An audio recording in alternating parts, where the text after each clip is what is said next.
Magandang hapon po sa ating lahat. Dito naman po tayo sa ating midweek encounter with God.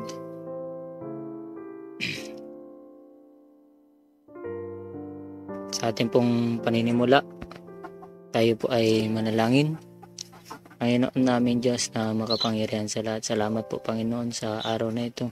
Sa pagkakataon na ito Panginoon upang kami ay magkaisa, magsama-sama Panginoon sa pagbubulay-bulay ng iyong salita. Yung anak na iyong gagamitin sa hapon na ito, dalangin po Ama na ikaw ang siyang magbigay ng karunungan upang magamit nga po niya na i-speak Panginoon sa amin, Father God, sa hapon na ito ang mayong mga salita. Nawa sa bawat isa sa amin, ihandaan niyo nga po ang aming puso, ang aming isipan. Bigyan kami ng pangunawa Panginoon upang aming maunawaan, maintindihan, may pamuhay ang iyong salita. Salamat po ng maraming. At kami rin po ay humingi ng kapatawaran sa iyo sa kabila ng aming kasalanan at pagkukulang. Ito po aming panalangin sa pangalan ni Jesus. Amen. Yung ating po bubulay-bulayan sa araw na ito ay matatagpuan po sa 2 Korinto, Kabanata 5, Talata 17. Ganito po ang sinasabi. Kaya't kung nakipag-isa na kay Kristo ang isang tao, siya na siyang bagong nilalang. Wala na ang dati niyang pagkatao. Sa halip, ito'y napalitan na ng bago. Sa atin po bilang isang mananampalataya na sinasabi po dito, kapag tayo daw ay nagpag-isa na kay Kristo, isa na tayong bagong nilalang o isa na tayong bagong tao. Ako po, tayo bilang isang Kristiyano nung hindi pa tayo nakakilala sa Panginoon, ay marami tayong hindi alam na dapat nating gawin na makakapagbigay lugod sa Panginoon. Kagaya po ng marapat pala nating basahin ang Biblia upang magbigay ng upang makapagbigay po ito ng kalakasan ng ating pang-spiritual na pangangatawan. Kagaya po ng isang katawan na makalaman, kung hindi nga po natin ito pakakainin ay hindi po tayo magkakaroon ng lakas para kumilos upang gawin yung ating mga gawain sa bawat araw. Kaya po ako noong hindi pa nga po ako nakakilala o ang iba nung una ay hindi tayo nakakagawa ng nakakalugod sa Panginoon, kagaya ng magbasa ng Biblia, manalangin, at kung ano pa. Pero nung simula nung tayo ay makipag-isa sa Panginoon, ang mga yon ay napalitan na, nabago na. Kung dati hindi pa tayo nagbabasa ng Biblia, pero nung simula, nung nakipag-isa tayo kay Kristo, ay nagbabasa na po tayo. Maging nung hindi pa tayo na kakakilala o nakipag-isa kay Kristo, ay hindi rin tayo nananalangin. Pero nung nakipag-isa na tayo kay Kristo, yun ay atin nang nagagawa. At marami pang iba simula nung tayo ay nakipag-isa na kay Kristo. Ako po, may isa akong testimonyo dito sa pakikipag-isa o tungkol dito sa ating talata na ating pagbubulay-bulayan sa araw na ito. Noong ako po ay bago pa sa pagsisimba o nung una na ako ay makakapagsimba sa United Methodist Church, kumbaga mayroon din akong mga hindi pa nagagawa, kagaya ng mag-tithes. Pero nung ako ay nagsimula o nung nalaman ko na dapat na ibahagi o ibigay ang ikapo ng ating ini-income o kinikita sa bawat sweldo natin. Nung una ay may regrets, medyo mabigat sa kalooban. Pero nung kalaunan, nasanay na ibigay ito sa Panginoon dahil ito ang nararapat nating gawin sa Kanya.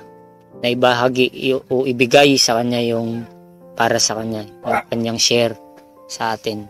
Yun lang, 10% lang yung hinihingi niya sa atin upang tayo rin ay patuloy na pagpalain o pagkatiwalaan pa sa mas malaki pang kayamanan o mas malaki pang biyaya na nagagaling sa Panginoon.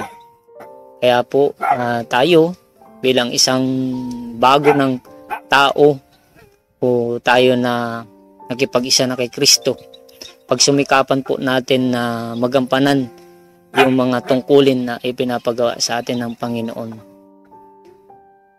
Lalo higit yung kanyang naisin na yung kanyang iniwanan sa ating tungkulin na ibahagi ang salita ng Panginoon sa ating kapwa na nangailangan nito. Kaya po pagsumikapan natin na magampanan yung ating mga tungkulin sa araw-araw, hindi lamang po sa ating pansariling kapakanan, kundi maging sa ating kapwa na nangangailangan din ng salita ng Panginoon. Yun lamang po at maraming salamat. Sa ating pong pagtatapos, tayo po ulit ay manalangin. Panginoon naming Diyos na makapangyarihan sa lahat, salamat po sa iyong salita na iyong ibinigay sa amin sa hapon na ito, Panginoon.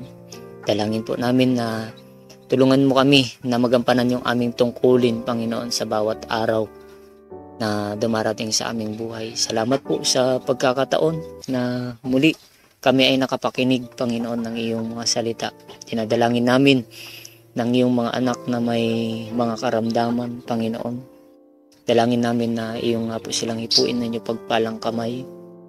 Yung baby po ni Teacher Flor, Panginoon, hindi ko man mabanggit eksakto yung kanyang sitwasyon, kalagayan o karamdaman, Panginoon.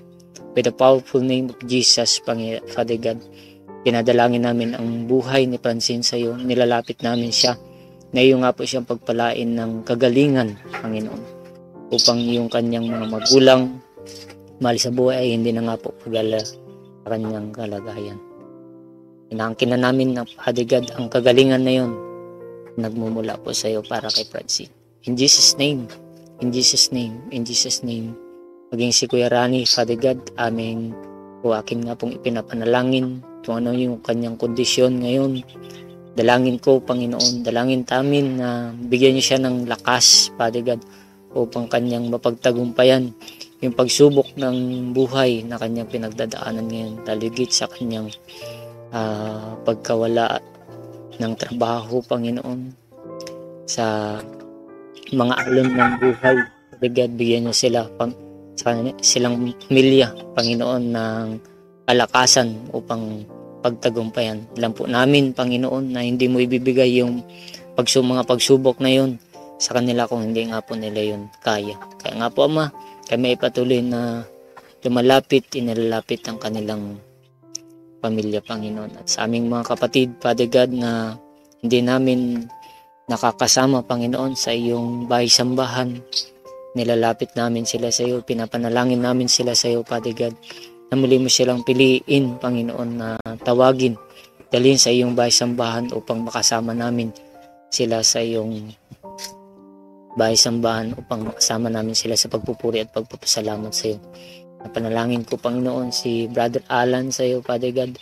Alam namin na mayroon siyang mga pagsubok sa buhay, pero hindi nga po sana yun maging hadlang, Panginoon, upang makasama namin siya sa iyong baysambahan, Panginoon.